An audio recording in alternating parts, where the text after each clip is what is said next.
Hello အားလုံးပဲမင်္ဂလာပါရွယ်လေးချီတဲ့ဇာတ်ရနေကြိုဆိုပါရစေဒီမှာအဖြူလေးတွေဝါးကြီးအဖြူလေးတွေပြန်ရပါပြီနော်ဟိုရက်ကပစ္စည်းလေးပြတ်သွားပါတယ်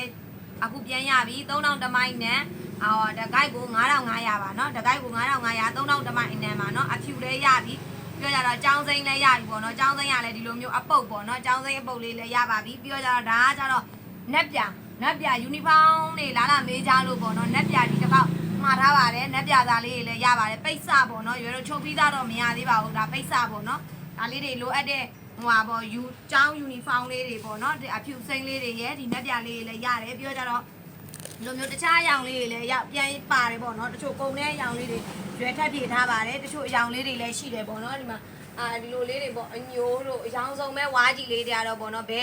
ကာလာကိုပဲယူဖြူစိမ့်ပဲယူနက်ပြကိုပဲယူဘာအယောင်ကိုပဲယူတကိုက်ကို9500ပါ3000တမိုင်းအနံမှာရှင့်ရွယ်လေးချီတဲ့ဆိုင်အမတ်6လမ်းမတော်လမ်းထိပ်ရင်းကြံမျိုးမှာလာရောက်ဝယ်ယူအားပေးနိုင်ပါတယ်ခွေ6 9 9 8 8 9 3ညခွေ8 50 6 1 50ကိုဆက်သွယ်မြင်းများမှာယူနိုင်ပါတယ်